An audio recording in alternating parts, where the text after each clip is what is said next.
আমি আজকে আমাদের ব্রাহ্মণবাড়িয়া জেলার সরাইল উপজেলার একজন বিখ্যাত শিল্পীর কথা বলবো।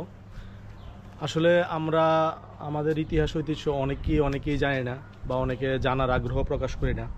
যেমন আমি আজকে বলবো আমাদের একজন বিখ্যাত শিল্পী গিরিন চক্রবর্তী। আসলে উনি জন্মেছিলেন 1918 সালে এবং উনি মৃত্যুবরণ করেছিলেন 1965 সালে। উনি ব্রাহ্মণবাড়িয়া জেলার সরাইল উপজেলা কালীগচ্ছ গ্রামে ওনার জন্মস্থান।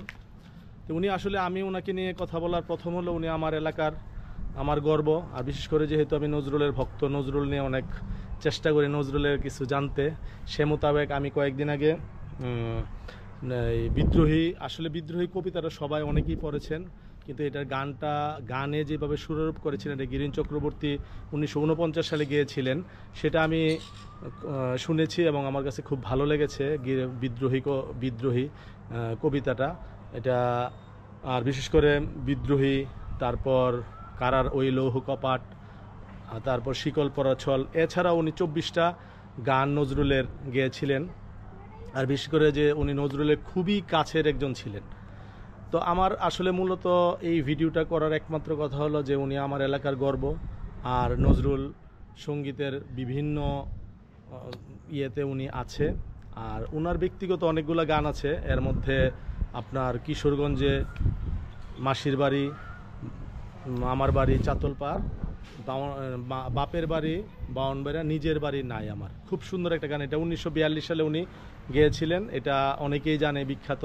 তারপর আরও কিছু গান আছে, যেমন আল্লাহ মেঘ দে পানি দে ছায়াদের দুই, যদিও এই গানের 4টা পংক্তি একজন লিখেছিলেন, পরবর্তীতে গিরিন চক্রবর্তী বাকিটা লিখেছিলেন এবং সুর করেছিলেন, এটা আব্বাস উদ্দিনও গেয়েছিলেন। তারপর নাও ছাইরা দে পাল উড়াই দে, এইটাও গিরিন চক্রবর্তীর। যাই হোক, আর বিশেষ করে গিরিন চক্রবর্তীর ওই সময়ের বাংলা গানের ব্যাপারটা ছিল ভিন্ন।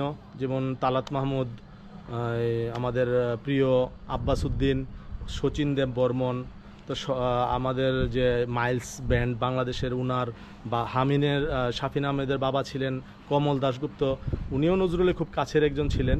তো ওই সময়কার গিরিন চক্রবর্তীর সুরে, তারপর ওনার লেখায় বিভিন্ন গান তারাও গেয়েছিলেন, এটা হলো মূল কথা। আর বিশেষ করে আমাদের এলাকার গর্ব সম্বন্ধে বা আমাদের এলাকার মানুষদের সম্বন্ধে আমি চেষ্টা করব সবাইকে জানাতে।